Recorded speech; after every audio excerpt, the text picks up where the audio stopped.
We're incredibly grateful for your support. Before we begin today's tale, tell us, which city or country are you joining us from? We love connecting with our global audience. Now, let's dive into today's story. Chapter 1, The Quiet Storm. Staff Sergeant Daniel Danny Hayes sat on Sergeant Ronnie Miller's leather couch, nursing his third beer of the evening. The TV played a football game neither man watched, serving only as background noise to their conversation about the old days.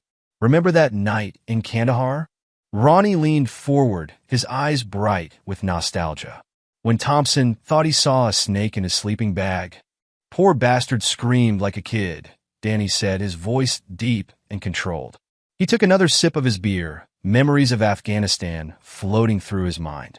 The war had shaped him, hardened him into the man he was today. At 38, Danny carried himself with the rigid posture of a career military man. His muscular frame and weathered features spoke of countless missions and endless training sessions.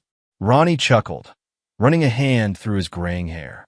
Those were simpler times, weren't they? Just us against the world. Speaking of simpler times, Danny said, placing his beer on the coffee table. Heard about your promotion. Congratulations, brother. You earned it. Thanks, man. Ronnie's face lit up. Colonel says I'm taking over the Advanced Training Division next month. Better hours, better pay. Sarah's already planning what to do with the extra money. Danny nodded, thinking about his own wife, Eleanor. She'd been distant lately, spending more time on her phone and making excuses to avoid their usual dinner dates. He pushed the thought aside, focusing on his friend's achievement. You'll make a hell of an instructor, Danny said. Those recruits won't know what hit them. What about you? Ronnie asked, his expression growing serious. Still thinking about taking that deployment to South Korea? Danny shrugged. Eleanor's not too happy about it. Says we need to spend more time together, work on our marriage. He let out a heavy breath. Maybe she's right. Marriage takes work, Ronnie agreed, though his tone suggested he knew there was more to the story. How's Caleb doing at college? Kid's thriving. Top of his class in engineering. Pride crept into Danny's voice. He's got his mother's brains and my discipline. Meanwhile, across town in the Hayes residence, Eleanor paced in the kitchen, her phone pressed to her ear. At 35, she remained strikingly beautiful, with honey blonde hair and sharp green eyes that could charm anyone she set her sights on. Today, those eyes sparkled with excitement as she spoke in hushed tones. Gavin, baby, it's perfect, she whispered, glancing out the window at the empty driveway. Danny's at Ronnie's place. He won't be back for hours. On the other end of the line, Gavin Marshall's smooth voice replied, Are you sure about this, El? Once we start, there's no going back. I've never been more sure of anything. Eleanor's lips curved into a cruel smile. I'm tired of living this lie. Danny's never here, always putting the military first. Do you know he's thinking about another deployment? After everything I've sacrificed. You deserve better, Gavin agreed. His voice dripped with practiced sympathy, though his eyes, had Eleanor been able to see them, remained cold and calculating. But the plan has to be perfect. We can't afford any mistakes. The life insurance policy is ironclad. $2 million, double indemnity for accidents. Eleanor's voice dropped even lower. Stone knows what to do. Stone's the best in the business. Clean, professional, untraceable. Gavin paused. But El, are you absolutely certain? He's still your husband. Eleanor's laugh was bitter. My husband? Danny stopped being my husband years ago. He's just a stranger who sleeps in my bed when he's not playing soldier. She moved to the living room, running her fingers over a framed photo of Danny in his dress uniform. I want my freedom, Gavin. I want a life with you. What Eleanor couldn't see was Gavin's expression as he sat in his restaurant office, feet propped on his desk. His handsome face showed no emotion as he listened to Eleanor's declarations of love. Behind him, Stone stood silently, a mountain of a man with dead eyes and scarred knuckles. Soon, baby, Gavin promised, winking at Stone. Just stick to the plan, and we'll have everything we want. Their conversation was interrupted by an unexpected sound, the front door opening. Eleanor froze, her heart pounding, but it wasn't Danny. Instead, Caleb Hayes stepped into the house, his backpack slung over one shoulder. The 18-year-old moved quietly, intending to surprise his mother. but stopped short when he heard her voice. "Someone's here," Eleanor whispered urgently into the phone. "I'll call you back." But Caleb had already heard enough to make his blood run cold. He pressed himself against the wall, pulling out his phone and hitting record. His mother's voice drifted from the kitchen, resuming her conversation after apparently checking the front hall and missing him in the shadows. "Sorry, false alarm," Eleanor said. "Now about Stone. You're sure he can make it look like an accident? Trust me, Elle?" Gavin's voice was clear enough for Caleb to hear. "Stone's handled plenty of similar situations. Your military hero won't know what hit him." Caleb's hands shook as he recorded the conversation, his mind racing. His mother, the woman who'd packed his lunches and kissed his scraped knees, was plotting to murder his father. The betrayal felt like a physical blow. A floorboard creaked behind him. Before Caleb could react, massive hands grabbed him. He spun around to face Stone, whose expression remained impassive as he drove a fist into Caleb's stomach. The phone clattered to the floor as Caleb gasped for air. Eleanor emerged from the kitchen, her face pale as she saw her son struggling with Stone. "Caleb?" Her voice trembled. "What are you doing here?" "Mom," Caleb wheezed, still fighting against Stone's grip. "How could you?" Stone didn't wait for Eleanor's response. He dragged Caleb toward the building's elevator, ignoring the young man's attempts to break free. Eleanor watched, frozen in horror, as Stone forced the elevator doors open and, with brutal efficiency, threw Caleb down the shaft. The sickening thud echoed through the building. Eleanor screamed, the sound more theatrical than genuine. Stone calmly retrieved Caleb's shattered phone, crushing it in his massive hand. "It's done," Stone said, his first words of the evening. "Call Gavin." Eleanor's hands trembled as she dialed, her voice breaking as she relayed what happened. In his office, Gavin cursed. "This changes everything," he snapped. "Get out of there, both of you. I'll send someone to clean up the mess." As Eleanor and Stone fled the scene, Caleb lay broken at the bottom of the elevator shaft, clinging to consciousness. Through the haze of pain, he focused on one thought. He had to warn his father. Chapter 2. Shattered Realities. The call came at midnight. Danny sat in Roni's living room, their conversation having shifted to upcoming training exercises when his phone buzzed. The unknown number made him frown. "Staff Sergeant Hayes," he answered, his voice crisp and professional. "Sergeant Hayes, this is Officer Martinez from Metro PD." The voice on the other end was grave. "There's been an incident involving your son, Caleb. He's been taken to Memorial Hospital in critical condition." Danny's fingers tightened on the phone. "What happened?" "He was found at the bottom of your building's elevator shaft. We're treating it as a potential assault case." The world didn't tilt or spin for Danny Hayes. Instead, it sharpened into crystal clarity, his military training taking over. "I'm on my way." Ronnie, seeing his friend's expression, was already on his feet. "What's wrong?" "Caleb's hurt." Danny grabbed his jacket, his movements precise and controlled. "Someone put my boy in the hospital." "I'm driving," Ronnie said, snatching his keys. He knew that look in Danny's eyes. It was the same one he'd worn in combat, right before things got lethal. The drive to Memorial Hospital took 12 minutes. Danny spent each one in silence, his mind racing through possibilities, cataloging questions. Why was Caleb home? Who would want to hurt him? Where was Eleanor? The emergency room buzzed with activity, but Danny moved through it like a missile locked on target. He found Caleb's room in the ICU, his heart clenching at the sight of his son connected to various machines. "Mr. Hayes?" A doctor approached, clipboard in hand. "I'm Dr. Chen. Your son has multiple fractures, internal bleeding, and a concussion. We've stabilized him, but the next 24 hours are crucial." Danny nodded, his expression revealing nothing of the rage building inside him. "Is he conscious?" "In and out. Try not to agitate him." Danny approached the bed, taking Caleb's hand. His son's eyes fluttered open, focusing slowly on his father's face. "Dad," Caleb whispered, his voice barely audible. "Had to warn you. Save your strength, son." "No." Caleb's grip tightened weakly. "Mom, she's planning with Gavin." Danny leaned closer, his voice soft but intense. "Planning what, Caleb?" "Your murder." The words seemed to drain what little energy Caleb had. "Heard them, recorded it. Stone caught me." "Stone's Gavin's guy." Through me? Caleb's eyes closed, exhaustion claiming him. Danny straightened, his face a mask of controlled fury. He'd known Eleanor was unhappy, had sensed her growing distant. But this? Planning his murder with her lover? Using some thug to silence their own son? 2 police officers entered the room, badges displayed. Sergeant Hayes? I'm Detective Wilson. This is Detective Cooper. We need to ask you some questions. Danny turned to face them, his expression neutral. My son's resting. We understand, but this is a serious matter. There are signs of foul play. I appreciate your concern, Danny said, his tone making it clear he didn't.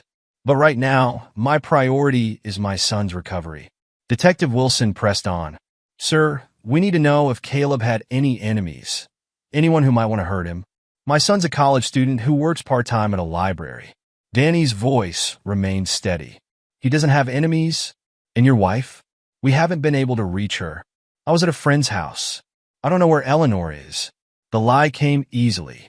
Danny had no intention of sharing what Caleb had told him. This wasn't a matter for the police anymore. The detectives exchanged glances, clearly unsatisfied with Danny's responses.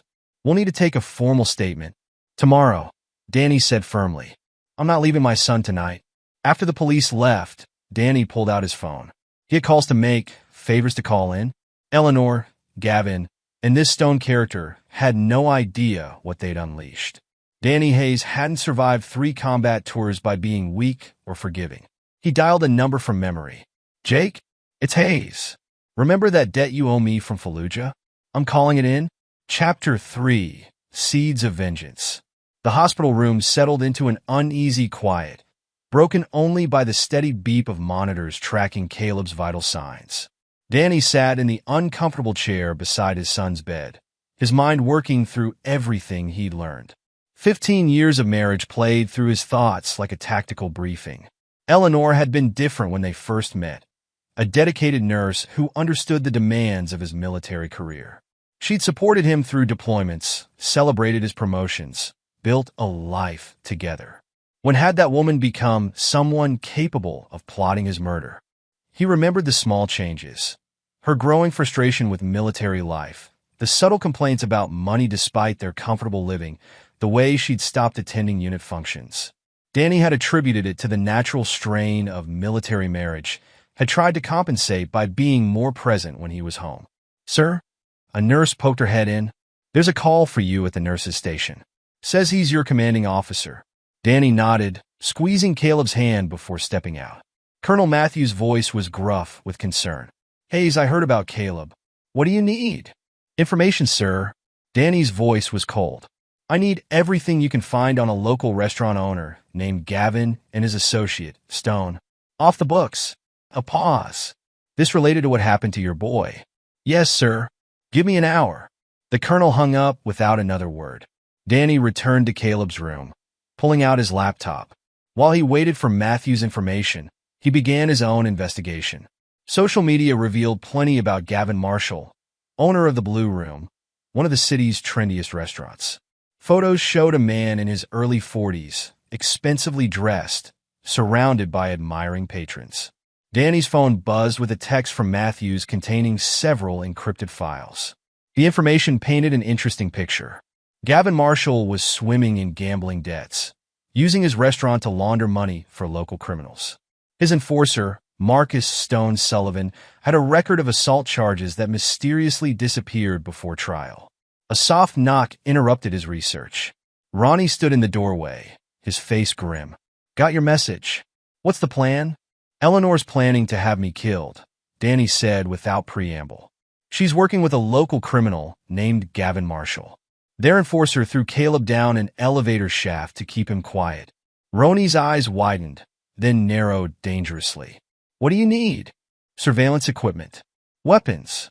Clean phones. Danny's voice was matter-of-fact. And your help tracking them down before they realize Caleb survived. You're going to kill them? No. Danny's smile was terrible to behold. Death would be too quick. I'm going to destroy them completely. Take everything they value, piece by piece, until they wish they were dead. Ronnie nodded slowly. I'll make some calls. But Danny, this has to be handled carefully. One wrong move. I know. Danny looked at his son's battered face. But they crossed the line when they hurt my boy. There's no going back now. While Danny plotted his revenge, Eleanor paced in Gavin's office above the blue room. We have to leave town. Danny will figure it out. Calm down, Gavin snapped, pouring himself a drink. Stone handled it. Handled it? Eleanor's laugh was hysterical. He threw my son down an elevator shaft. This wasn't part of the plan. Plans change. Gavin's charming mask slipped, revealing something cold beneath. Your son was recording us. What did you expect Stone to do? Ask him nicely to keep quiet? Stone stood silently by the door, his massive frame blocking the exit. Eleanor looked between them, suddenly aware of how alone she was. Danny will kill us, she whispered. You don't know him like I do. When he finds out. If he finds out, Gavin corrected. And by then, we'll be long gone. The insurance policy pays double for accidents, remember? Eleanor sank into a chair, her perfectly manicured hands shaking. I just wanted to be free. To be with you. Gavin didn't respond, just sipped his drink and stared out the window. He had no intention of staying with Eleanor. She was just a means to an end, a way to pay off his debts and start fresh. But she didn't need to know that yet. Back at the hospital, Danny received another call, this one from Jake Martinez, his former surveillance expert. Found them, boss, Jake reported. They're holed up at the blue room. Wanting to keep eyes on? Yes. Danny stood, stretching his cramped muscles. Let me know if they move. And Jake? Thank you. No thanks needed. Nobody hurts family. Danny touched Caleb's forehead gently. I'll be back soon, son. Rest easy. Dad's going to take care of everything. He met Ronnie in the hospital parking lot. His friend handed him a duffel bag. Burner phones, surveillance gear, and a few other things you might need, Ronnie said quietly. The guns are clean, untraceable. Danny nodded, taking the bag. I need you to stay with Caleb. Don't let anyone but the medical staff near him. What about Eleanor, if she shows up? Especially not Eleanor. Danny's voice turned to steel. Call me immediately if she tries. As Danny drove toward the blue room, his phone rang. Eleanor's name flashed on the screen. He answered, keeping his voice neutral. Danny. Eleanor's voice trembled. I just heard about Caleb. Is he okay? Where were you, Eleanor? I was out shopping. Danny, please, what happened to our son? Danny's grip tightened on the steering wheel. Someone threw him down an elevator shaft. Someone named Stone. Ring any bells? The silence on the other end was deafening. When Eleanor spoke again, her voice was different, calculated. Danny, I don't know what you're talking about. You're not making sense. You must be in shock. We're done, Eleanor. Don't come home. Don't try to see Caleb. Your things will be packed and sent wherever you want them. Danny, wait. Let me explain. He hung up, turning off his phone. The time for talking was over. At the blue room, Eleanor stared at her phone in panic. He knows. Oh God, he knows. Impossible, Gavin snapped, but his face had lost some color. Stone, are you sure the kid didn't say anything before? Stone shook his head silently. We need to leave now, Eleanor insisted. You don't understand what Danny's capable of. In Afghanistan, Shut up. Gavin slammed his glass down. No one's going anywhere. If we run, we look guilty. We stick to the plan. Stone will handle Hayes, just like he handled the kid. Eleanor looked at Stone's impassive face and shuddered. She'd wanted freedom, wanted excitement with Gavin. But now she felt trapped between two dangerous men. One she'd betrayed, and one she was beginning to fear she never really knew. Danny parked a block from the blue room, setting up surveillance equipment in a vacant office building with a clear view of the restaurant. Through high-powered lenses, he watched Eleanor pacing in Gavin's office, watched Gavin drinking and making angry phone calls, watched Stone standing guard like a statue. His phone buzzed with a text from Jake. Got the building plans you requested. Sending now. Danny studied the blueprints of the blue room, memorizing exits, electrical panels, gas lines.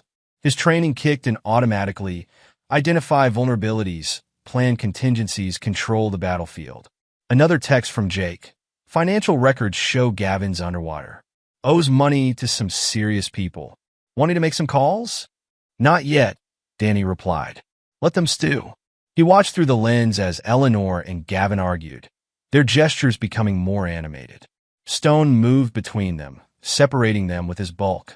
The scene confirmed what Danny had already suspected. Their alliance was fragile, built on lies and desperation. His phone buzzed again, this time from Ronnie. Caleb's awake. Doctors say he's stabilizing. He's asking for you. Danny packed up his equipment. He had what he needed for now, confirmation of their location, their patterns, their dynamics. The rest could wait. His son needed him. Back at the hospital, Caleb was propped up slightly, his eyes clearer. Dad, I'm here, son. Danny took his hand. How's the pain? Been better. Caleb attempted a weak smile. Did you get my message? About Mom? I got it. Don't worry about that now. Focus on getting stronger. Dad. Caleb's grip tightened slightly. What are you going to do? Danny met his son's eyes. What needs to be done? They're going to pay for hurting you, but I need you to trust me. Don't tell the police anything yet. Caleb nodded slowly. I trust you, Dad. A nurse entered to check Caleb's vitals, and Danny stepped into the hallway. Ronnie followed. The doctors want to keep him for observation, Ronnie reported. At least a week. Good. That gives me time. Danny's face was hard. Eleanor, Gavin, Stone, they think they're hunters. Time to show them what it feels like to be prey. As night fell over the city, 3 people sat in a restaurant office, unaware they were already caught in a web of their own making. And in a hospital room, a father watched over his son, his mind calculating, planning, preparing for the retribution to come. The foundation of deceit had been laid, and now the real hunt would begin. Chapter 4. The Shadow Stalker. Danny Hayes sat in his makeshift command center, surrounded by surveillance equipment and monitors. The abandoned office space, rented under a false name, gave him a perfect view of the Blue Room. 3 screens displayed different angles of the restaurant's exterior, while a 4th showed thermal imaging of the interior. Targets on the move. Jake's voice crackled through the radio. Eleanor just left through the back entrance, heading east on foot. Danny adjusted his earpiece. Stay on her. What about the others? Gavin's still inside with Stone. They're arguing about something. Through high-powered microphones, Danny could hear fragments of their heated discussion. Gavin's voice rose in anger. She's becoming a liability. This wasn't supposed to get complicated. Phone taps active, Ronnie reported, joining Danny at the monitors. He handed over a tablet displaying text messages and call logs. They're planning to split up. Eleanor spooked. Danny studied the messages between Eleanor and Gavin. His wife had been busy. Multiple bank transfers, whispered promises, desperate pleas for reassurance. But it was Gavin's messages to someone else that caught his attention. Look at this. Danny pointed to a thread. Gavin's got another woman, some model named Victoria. He's been promising her the same things he promised Eleanor. Ronnie whistled low. Man's playing with fire. Time to add fuel. Danny pulled out a burner phone and typed a message, sending it to Eleanor's number. Check your lover boy's Instagram DMs with Victoria. Thought you should know. A friend. Within minutes, Eleanor's dot on the GPS tracker stopped moving, then reversed direction. Danny allowed himself a small, cold smile. She's heading back to the Blue Room. You're going to let them tear each other apart? Phase 1. Danny checked his weapons. A combat knife strapped to his ankle, a suppressed pistol at his back. Divide and conquer. Military Strategy 101. Across town, Eleanor burst into Gavin's office, her face flushed with rage. You lying bastard. All this time? Gavin looked up from his desk, confusion quickly masked by charm. Baby, what's wrong? Don't baby me. She thrust her phone in his face. Victoria? The swimsuit model? How long have you been playing me? Stone moved from his corner, but Gavin waved him back. Eleanor, you're not thinking clearly. Who sent you those messages? Does it matter? They're real, aren't they? Eleanor's voice cracked. I gave up everything for you. My marriage, my family, my son. Your son? Gavin's charm vanished. You mean the witness who could send us all to prison? The one who survived thanks to Stone's incompetence. Stone's massive frame tensed, but he remained silent. Don't you dare blame this on Stone. Eleanor's laugh was hysterical. This was your plan. You promised me freedom, love, a new life. But you're just like Danny said, a user. Like Danny said? Gavin's eyes narrowed. When exactly did you talk to Danny? Eleanor realized her mistake too late. Gavin nodded to Stone, who moved to block the door. Have you been in contact with your husband this whole time? Gavin's voice dropped dangerously. Playing both sides, Eleanor? No. He called me about Caleb. That's all. Eleanor backed away, but Stone was behind her. Gavin, please. Search her, Gavin ordered. Stone's huge hands patted Eleanor down, finding her phone. He tossed it to Gavin. Danny watched the scene unfold through his surveillance feed. Eleanor's panic was visible even on the thermal imaging. Jake, what's your position? Northwest corner, clear view of the office. Want me to move in? Negative. Let it play out. Gavin scrolled through Eleanor's phone, his face darkening. Interesting call history, El. Lots of unknown numbers. And these text messages. Warning us about police surveillance? Trying to save your own skin. It's not what you think. Eleanor tried to snatch her phone back, but Stone held her arms. I was protecting us. Us? Gavin laughed. There is no us. There never was. You were a means to an end, insurance money, and a clean getaway. But now, he nodded to Stone. Take her to the basement. We need to have a longer conversation about loyalty. Danny's radio crackled. Sir, they're moving Eleanor downstairs. Want me to maintain visual? Negative. Fall back to position 2. Time to move to phase 2. Danny checked his watch. Ronnie, you in position? Ready when you are. Security cameras are looped, alarm systems disabled. Danny stood, checking his equipment one final time. Remember, no one moves without my signal. We're doing this by the book. Meanwhile, in the Blue Room's basement, Eleanor sat tied to a chair, mascara running down her cheeks. Gavin, please, I can explain everything. Explain what? Gavin paced before her. How you've been feeding information to Danny. How you're probably wearing a wire right now. No, I swear. Stone searched her, finding nothing. Gavin's paranoia had reached new heights. You know what your problem is, Eleanor? Gavin leaned close, his handsome face twisted with contempt. You think you're smarter than everyone else? Play me against Danny, Danny against me. But you're just a bored housewife who watched too many soap operas. Eleanor's fear turned to anger. And you're just a two-bit con man drowning in gambling debts.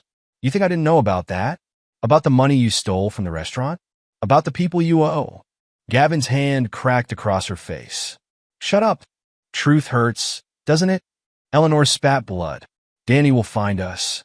And when he does... When I do what? Danny's voice came from the darkness.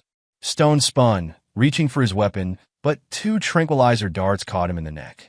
The massive man stumbled, then crashed to the floor. Gavin went for his gun, but Danny was faster. A suppressed shot took Gavin in the knee, dropping him with a scream. Hello, Eleanor. Danny stepped into the light, his face expressionless.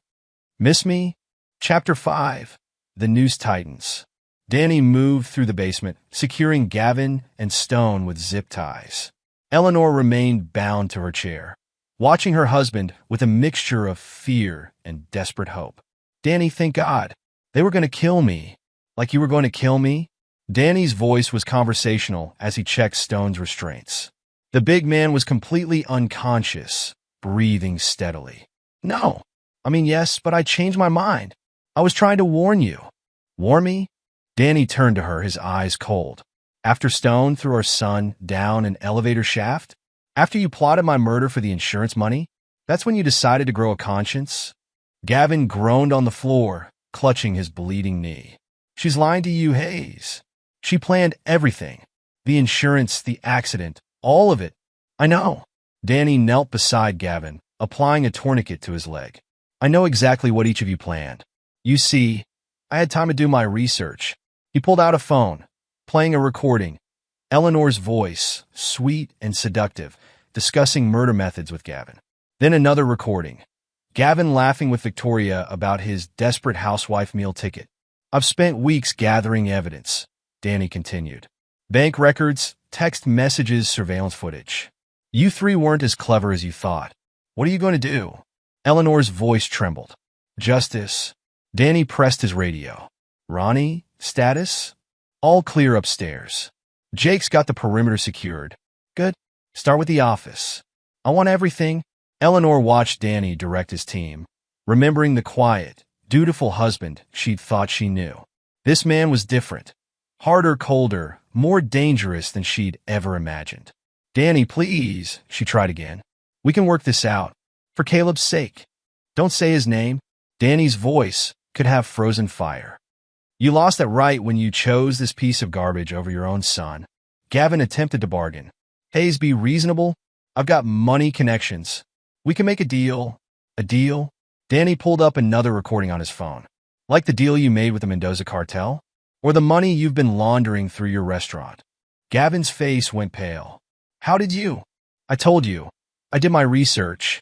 Right now, the DEA is receiving an anonymous tip about your operation, along with bank records, supplier lists, and surveillance footage. You can't do this. Gavin struggled against his restraints. They'll kill me. Should have thought of that before you sent Stone after my son. Danny turned to the unconscious enforcer. Speaking of whom, he pulled out a file. Marcus Stone Sullivan. 3 assault charges, 2 attempted murders, all mysteriously dropped. But not this time. This time there are witnesses, DNA evidence, and a victim who can testify. He'll never talk, Gavin spat. He won't have to. Danny held up a familiar object, Caleb's shattered phone. Your boy didn't destroy it completely. Our tech team recovered the recording. Stone's voice is quite distinctive when he's threatening an 18-year-old kid. Eleanor started sobbing. Danny, I'm sorry. I was unhappy, confused. Shut up. Danny's command was quiet but absolute. I'm not interested in your excuses. I'm interested in justice. He pressed his radio again. Ronnie, found those account books yet? Better. Got his laptop. Full access to all his accounts and communications. Transfer everything, then wipe it clean. Jake's status on the surveillance? Cameras are showing our edited footage. As far as anyone knows, these 3 left town hours ago. Danny nodded, satisfaction flickering across his face. Phase 2 complete. Begin Phase 3. What's Phase 3? Eleanor asked, dreading the answer. Consequences. Danny pulled out a syringe. But first, you 3 are going somewhere more private. Can't have any interruptions. You're gonna kill us? Gavin's voice cracked. Kill you? Danny prepared the injection with practiced ease. No. Death is too quick, too kind. You're going to live to watch everything you value stripped away, piece by piece. He injected each of them in turn. As they began to lose consciousness, Danny's voice was the last thing they heard. Welcome to your nightmare. Chapter 6, The Predator Strikes. The warehouse Danny had chosen sat on the outskirts of town, far from prying eyes. Inside, 3 figures were secured to metal chairs, arranged in a triangle so each could see the others. As the sedatives wore off, Eleanor, Gavin, and Stone found themselves in a stark room lit by a single, harsh light. Danny stood in the center, still in his tactical gear. 2 laptops were set up on a table, screens glowing with financial data and surveillance feeds. Good, you're awake? Danny's voice echoed in the space. Time to begin. Begin what? Gavin tried to sound defiant, but fear crept into his voice. Your education. Danny turned one laptop so they could see the screen. Let's start with you, Gavin. Your finances make for interesting reading. The screen showed bank statements, transfer records, offshore accounts. You've been busy, Danny continued. Skimming from the restaurant, laundering cartel money, embezzling from your investors. But the really interesting part? He clicked to a new screen. The money you've been stealing from Eleanor. Eleanor's head snapped up. What? Show her, Gavin. Tell her about the accounts you opened in her name. The loans you took out using her social security number.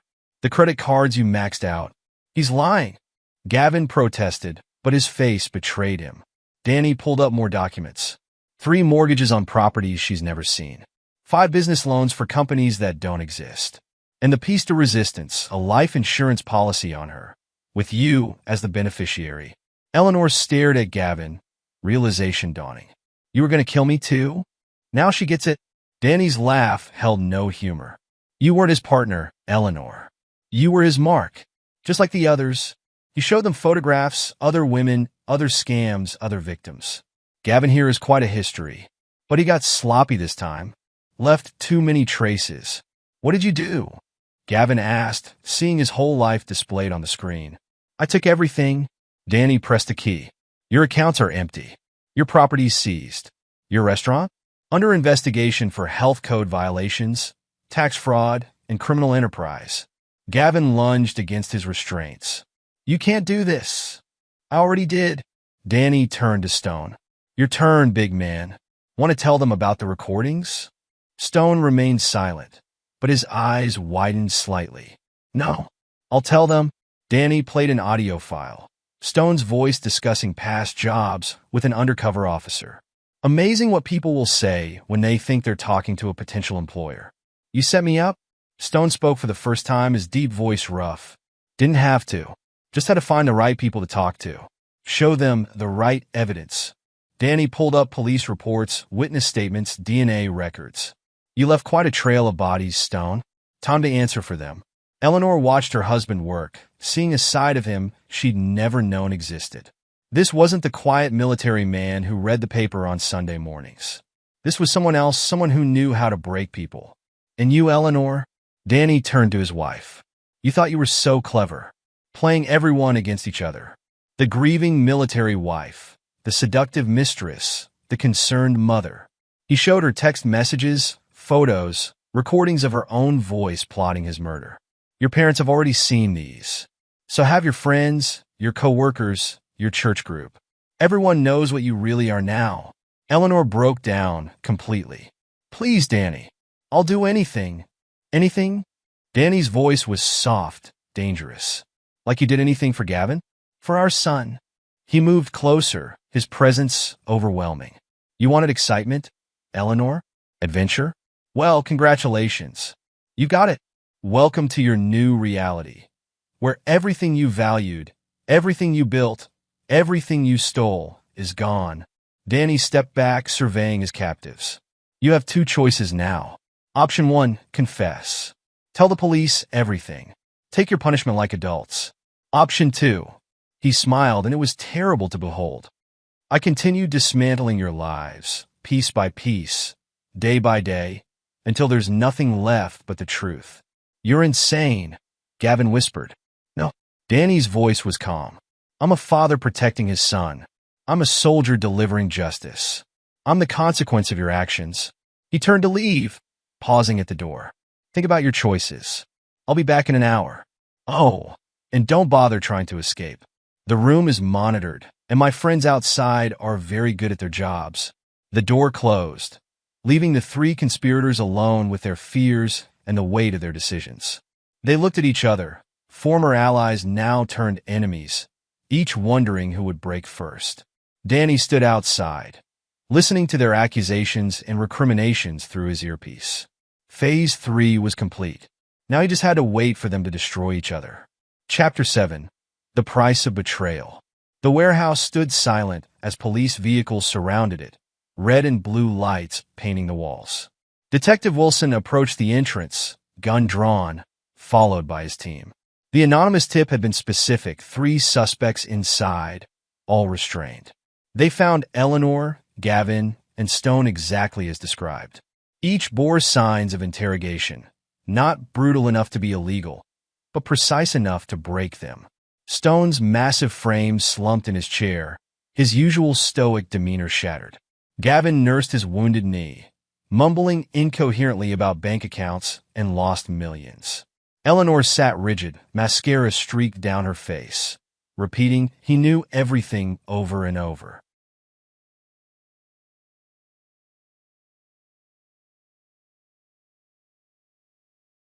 Call the paramedics, Wilson ordered, holstering his weapon. And get CSI in here. The evidence laid out was meticulous. Financial records, surveillance footage, recorded confessions. Everything needed to build multiple cases, wrapped up like a gift for the prosecution. Across town, Danny's phone buzzed.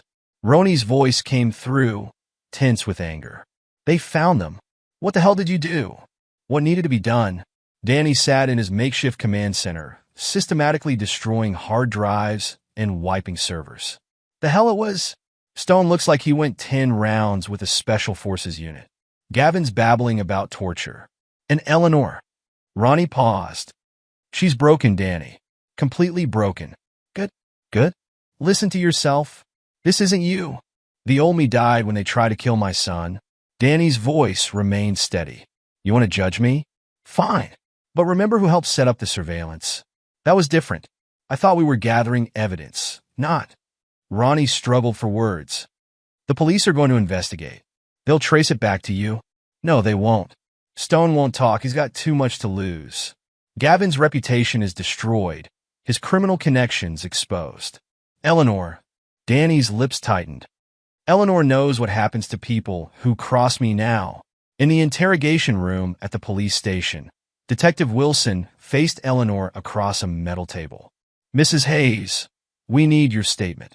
Eleanor stared at her hands. You wouldn't believe me. Try me. Danny. He knew everything. Our plans, the insurance scam, Gavin's other women. She looked up, eyes haunted. He made us watch as he destroyed everything we had. Piece by piece.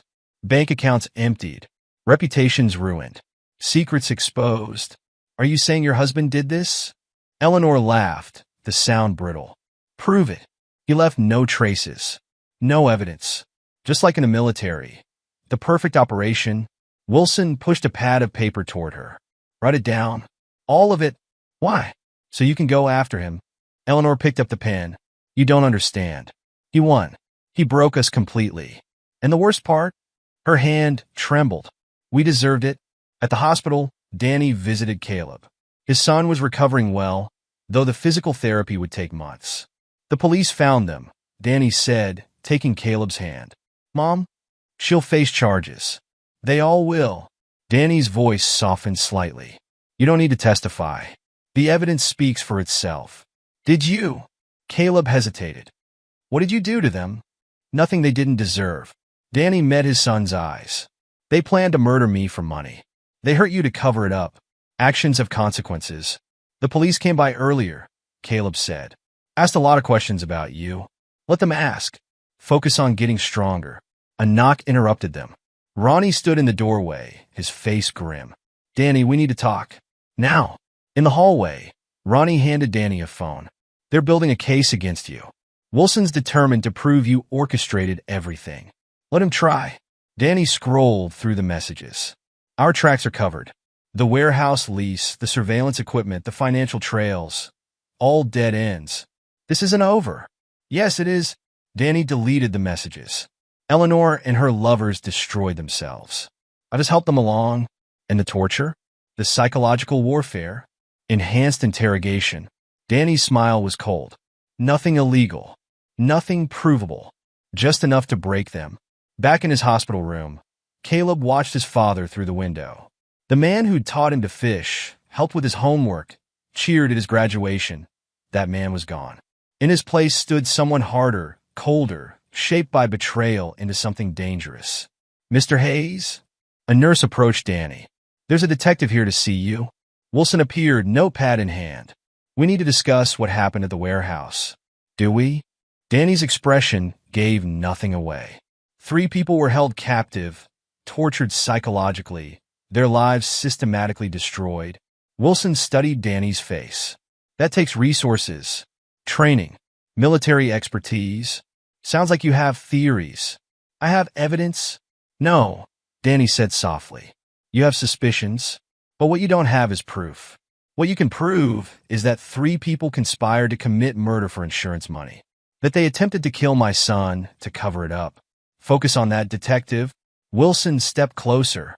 This isn't over, Hayes. Yes, it is. Danny turned away. My son needs me. Chapter 8. Healing and Acceptance. 3 months passed. Danny and Caleb moved to a small house in a neighboring town, away from the whispers and stares. Caleb's physical therapy progressed well, though he still walked with a slight limp. You sure about this? Caleb asked as they unpacked boxes. Moving away from everything? Fresh start. Danny arranged Caleb's textbooks on a shelf. The trial's over. Eleanor, Gavin, and Stone are in prison. Time to move forward. The therapist called again. Danny paused. Did she? She thinks it would help. Processing everything that happened. I processed it just fine. Dad. Caleb touched his father's arm. What you did? I understand why. But carrying that weight alone. Danny looked at his son. No longer the boy in the family photos, but a young man who'd seen too much too soon. Fine. One session. Dr. Sarah Chin's office was comfortable but professional. Danny sat rigidly in the leather chair, evaluating sight lines and exits out of habit. Mr. Hayes, Dr. Chin began. Why are you here? My son insisted. And why do you think he's concerned? Danny's laugh held no humor. Because I systematically destroyed the people who tried to kill me and hurt him. Tell me about that decision. What decision? They chose their path. I simply helped them reach their destination. Dr. Chin leaned forward. You could have let the police handle it. The police? Danny's voice hardened. While they gathered evidence, filed warrants, followed procedures, while Eleanor and her lovers escaped. No. Justice needed to be immediate, absolute, and the torture? Enhanced interrogation. Danny's correction was automatic. Nothing illegal. Nothing that left permanent marks. Just enough to break them. Break them? They needed to understand consequences. Feel the same helplessness Caleb felt at the bottom of that elevator shaft. Danny's hands clenched. I wanted them to know what it feels like when someone takes everything you value. And now? How do you feel? I feel... Danny considered. Satisfied. He'll never hurt anyone again. Caleb is safe. Justice was served. At what cost to you? Cost? Danny stood, pacing. I lost my wife years ago. She just didn't tell me. Lost my faith in people, in love and trust. But I gained something too. What's that? Clarity. Understanding what I'm capable of. What I'll do to protect my son. Dr. Chin made a note. Do you regret any of it? No. Danny's response was immediate. I regret not seeing Eleanor's betrayal sooner. Not protecting Caleb better. But what I did to them. They earned every moment. The session continued, Dr. Chin probing Danny's experiences, his military background, his transformation from husband to avenger. Danny answered honestly but selectively, revealing enough to satisfy Caleb's concerns without exposing his deeper methods. At home, Caleb waited on the porch. How was it? Enlightening. Danny sat beside him. She thinks I need to process my trauma. Don't we all? Danny looked at his son, stronger now but changed. The innocence was gone, replaced by something harder, more knowing. Like father, like son. We process in our own ways, Danny said. Some people need words. Others need action. And revenge? Justice, Danny corrected. Revenge is emotional. Justice is rational. Calculated. Caleb nodded slowly. Like you were? Yes. They sat in companionable silence, watching the neighborhood children play. Normal lives, normal families, normal problems. They'd never be that again. I don't regret it, Danny said finally. Any of it. They made their choices. I know. Caleb's voice was quiet. Sometimes I hear Mom's voice in my dreams. Planning your murder. Then Stone's hands grabbing me. Danny's arm went around his son's shoulders. They can't hurt us anymore. All three will die in prison. Because of what you did. Because of what they did. Danny's correction was gentle but firm. I just ensured they face consequences. Chapter 9. The Dawn of a New Day. Years passed. Caleb graduated college with honors, his engineering degree opening doors across the country. Danny lived quietly, working as a private security consultant. They spoke weekly, sharing their lives while carefully avoiding certain topics. Then the call came. Eleanor, found dead in her prison cell. She took her own life, the officials said. No note, no explanation needed. Danny and Caleb stood at the grave, watching the simple service. No mourners came. Eleanor's betrayal had destroyed all her relationships. Even her parents had disowned her. You okay? Caleb asked. Yes. Danny's voice held no emotion. She made her choices. Do you think she really killed herself? Danny didn't answer. They both knew about his occasional consulting trips, his unexplained absences. Some questions were better left unasked. I forgive her, Caleb said suddenly. Danny looked at his son, surprised. Why? Not for her sake. For mine. Caleb touched the gravestone. Holding on to hate. It changes you? Yes, Danny agreed. It does. They drove home in silence. The family photo still sat on Danny's mantelpiece, a reminder of what was lost, what was gained, what was changed forever. We made it, Dad, Caleb said, studying the picture. Despite everything, we did. Danny picked up the frame, remembering the man he'd been, the husband who trusted, the father who protected, the soldier who served. All those pieces reformed into something new, something harder, colder, more absolute. Will you ever trust again? Caleb asked. I trust you. Danny replaced the photo. That's enough. They sat on the porch, father and son, survivors of a war fought not on foreign soil, but in their own home. Danny watched Caleb, strong now, successful, scarred but not broken. His greatest victory wasn't destroying Eleanor and her lovers. It was protecting his son, ensuring he survived, grew, thrived. The sun set on their quiet street. Danny felt the familiar peace settle over him. Not the peace of forgiveness or forgetfulness, but the peace of justified action, of consequences delivered, of justice served. We'll always be together, he said, echoing words from easier times. Caleb nodded, understanding all his father left unsaid. The darkness remained in Danny Hayes, controlled now, but never gone. A weapon sheath, waiting to protect what mattered most. In the end, that was Danny's truth. Not the betrayal, not the revenge, not the calculated destruction of those who'd hurt his family. His truth was simpler. A father's love, turned ruthless by betrayal, transformed into something both terrible and absolute. The evening deepened around them. Two men, changed by tragedy, bonded by blood and choice and survival. Their story wasn't pretty or clean or forgiving, but it was theirs, and in their own way, they were free. Epilogue. 10 years later. The private security firm's office buzzed with quiet efficiency. Danny Hayes, now approaching 50, sat behind his desk reviewing personnel files. His company, Hayes Protection Services, had grown into one of the most respected security consultancies in the country, specializing in high-risk personal protection and corporate security. A knock on his door interrupted his work. Come in. Jake Martinez, his old surveillance expert and now head of operations, entered with a tablet. Got the report from the Singapore job. Client's happy. Very happy. Danny nodded, taking the tablet.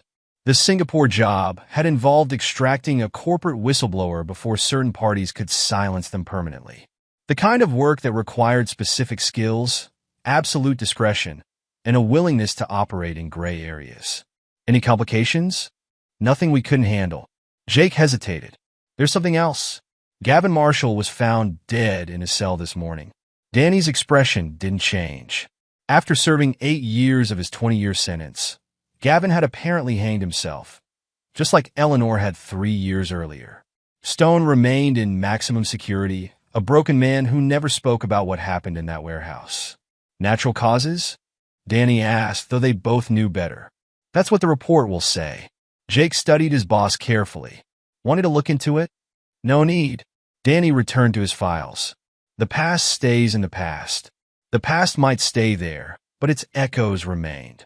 Danny's company employed several former military specialists, each carefully vetted, each carrying their own dark experiences. They took jobs others wouldn't touch. Not illegal, but complex, requiring the kind of skills only certain people possessed. His phone buzzed, a text from Caleb. Dad, reminder about dinner tonight. Sarah's making that pasta you like. Danny smiled slightly. His son had flourished in the decades since the incident.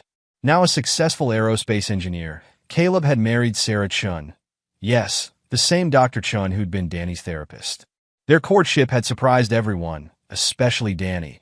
But Sarah had proven to be exactly what both Hayes men needed in their lives. Tell Sarah I'll bring the wine, Danny texted back. His office door opened again.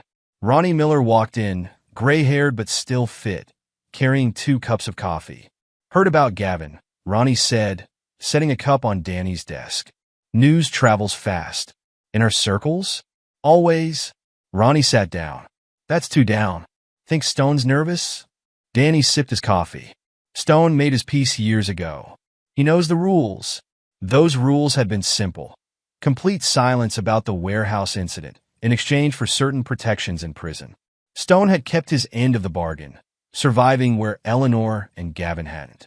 Caleb asked about Eleanor last week. Ronnie mentioned. Wanted to know if you ever regretted how things played out. What did you tell him? The truth. That you did what was necessary to protect him. Danny nodded.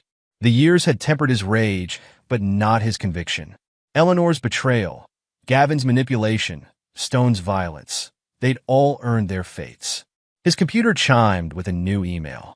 Another job request, this one from a wealthy businessman whose daughter was being stalked by an obsessive ex-employee.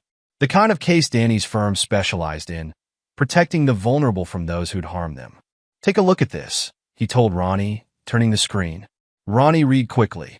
Sounds familiar. Guy with a military background, stalking skills, doesn't take rejection well. Like looking in a mirror, isn't it?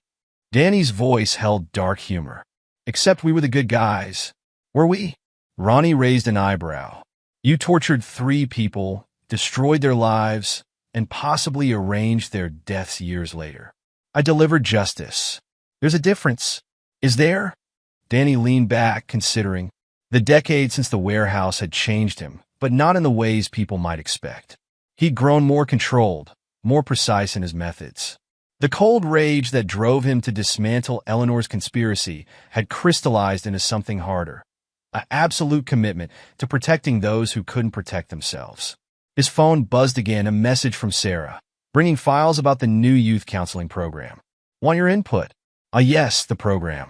Using his connections and resources, Danny had established a foundation helping children affected by domestic violence and betrayal. The public saw it as redemption, atonement for his own violent past. The truth was more complex. Speaking of justice, Ronnie said, heard from Thompson lately? Last month, still running that private military outfit in Africa, Thompson had been part of their old unit. One of the few who knew the full truth about the warehouse incident. He'd gone private sector too, though his methods were less subtle than Danny's. He offered me a job, Danny continued, leading their training division. You gonna take it? No. Got everything I need here. And he did. His company provided not just wealth, but purpose. Each client protected, each predator stopped, each life saved. It all fed something deep in Danny's psyche. The same drive that had led him to destroy Eleanor's conspiracy now fueled his mission to protect others. Jake returned with more files. Boss, that stalker case? Got his background check. Former Delta Force, dishonorable discharge for excessive force. Multiple restraining orders. Perfect. Danny's smile was cold. Set up surveillance. Full package. Like old times? Better. We're legal now. Legal, yes, but still deadly effective. Danny's firm had developed a reputation for handling difficult cases, the ones requiring military precision and moral flexibility. They weren't mercenaries or vigilantes, but they weren't conventional security either. The afternoon passed in a blur of operational details. At 6, Danny packed up, heading to Caleb and Sarah's for dinner. Their house sat in a quiet suburb, protected by state-of-the-art security systems, a father's gift to his son. Caleb opened the door, now 38, the same age Danny had been when everything fell apart. He had Danny's build but softer features, the hardness in his eyes tempered by Sarah's influence. Dad, they embraced briefly but firmly. Sarah's in the kitchen, and someone else is here to see you. In the living room, a teenage girl sat on the couch. Maria Rodriguez, 17, one of the first recipients of Danny's Foundation scholarship. Her father had died protecting her from an abusive mother, a story that resonated deeply with both Hayes men. Mr. Hayes, Maria stood, nervous but determined. I got accepted to MIT. Engineering program, full ride. Congratulations. Danny's voice softened slightly. Your father would be proud. The foundation, your help. I wouldn't have made it without you. Danny nodded, understanding the weight of her words. The foundation didn't just provide money. It offered protection, guidance, and sometimes more direct intervention when needed. Sarah emerged from the kitchen, wiping her hands. Time had added subtle lines around her eyes, but she moved with the same grace that had first caught Caleb's attention in her office years ago. "Danny," she hugged him warmly. "We need to discuss the new counseling center. The renovation plans." After dinner, Danny insisted. Family time first. Family. The word held different meaning now. Not the false ideal he'd lived with Eleanor, but something stronger, forged in fire and blood. Caleb and Sarah, their growing circle of protected charges, the loyal operators who'd followed him from military to private sector. These were his true family. Over dinner, they discussed Maria's future plans, the foundation's expansion, Sarah's counseling work. Normal conversation, though underpinned by shared understanding of darker truths. Thompson called, Caleb mentioned casually. "Offered me a consulting position." Danny's fork paused halfway to his mouth. "What did you say?" "Told him I prefer our way of doing things. Legal. Controlled. Mostly legal," Sarah corrected with a small smile. As both wife and therapist, she understood the necessity of certain gray areas. After dinner, Danny and Caleb sat on the back porch, while Sarah showed Maria some college preparation materials. "Heard about Gavin," Caleb said quietly. "Did you?" "Self-destruction. Like Mom." Caleb's voice held no emotion. "Convenient. Sometimes justice takes time." They sat in comfortable silence, each lost in thought. The past decade had brought changes neither could have imagined in that hospital room after Stone's attack. Danny's security empire, Caleb's engineering success, their shared mission through the foundation, all born from that crucible of betrayal and vengeance. "The new client," Caleb said finally. "The stalker case. Need any help?" Danny glanced at his son. Caleb still maintained his engineering career, but occasionally assisted with technical aspects of Danny's operations. Like father, like son, though Caleb's methods were less direct. "Could use your surveillance expertise," Danny admitted. "Guy's tech-savvy. I'll stop by the office tomorrow." Inside, they could hear Sarah and Maria laughing. Normal sounds, normal life. But both men remembered other sounds. Eleanor's scheming, Stone's violence, the warehouse confessions. Those memories didn't haunt them anymore. They fueled them. Danny's phone vibrated. A text from Jake. Stone requesting meeting. "Says it's important." "Problem?" Caleb asked, noting his father's expression. "No, just the past knocking." Danny put the phone away. "Nothing we can't handle." And they could handle it. The decade since the warehouse had honed their skills, refined their methods. Danny's rage had cooled into something more dangerous. Calculated justice, delivered with precision and patience. Caleb had found balance between his father's darkness and Sarah's light. Together, they'd built something unique. A family business dedicated to protecting others from the kind of betrayal they'd survived. Later that night, driving home, Danny reflected on the changes time had brought. Eleanor and Gavin were dead, Stone was broken, but their legacy lived on in unexpected ways. Each client Danny's firm protected, each child the foundation saved, each predator stopped, all part of a mission born in that warehouse decade ago. His phone buzzed again. A message from an unknown number. "Mr. Hayes, heard you might be able to help. My daughter's in trouble." Another case. Another chance to deliver justice. Danny smiled slightly as he drove through the darkness. Some men might have been broken by what Eleanor and her lovers had planned. Instead, they created something stronger, a legacy of protection, justice, and controlled vengeance. The past might stay in the past, but its lessons lived on. Danny Hayes had learned those lessons well, teaching them to his son, applying them through his work. The world held many Eleanors, many Gavins, many Stones. But now it also held people like Danny and Caleb, guardians operating in the shadows, ensuring justice found those who deserved it. Tomorrow would bring new challenges. Stone's request, the stalker case, foundation business. But tonight, Danny drove home content, knowing he'd built something lasting from the ashes of betrayal. Not just survival, but purpose. Not just vengeance, but justice. The night wrapped around his car like a familiar cloak. Somewhere out there, people plotted betrayals, planned violence, threatened the innocent. And somewhere out there, Danny Hayes and his team waited, ready to ensure that actions always had consequences. That was his truth now. Not victim, Not villain, but vengeance turned to purpose. The man who destroyed his wife's conspiracy had become something more, a protector, a teacher, a force for calculated justice. The story that began with betrayal had evolved into something greater. Danny smiled again, a predator's smile, as he turned toward home. Tomorrow would bring new battles, new justice to deliver. He was ready. He always would be. And there you have it. Another story comes to an end. What did you think? I'd love to hear your thoughts in the comments below. If you enjoy this story, consider joining our community by subscribing. It means the world to us. For more stories like this one, check out the recommended videos on screen. And I'll see you there.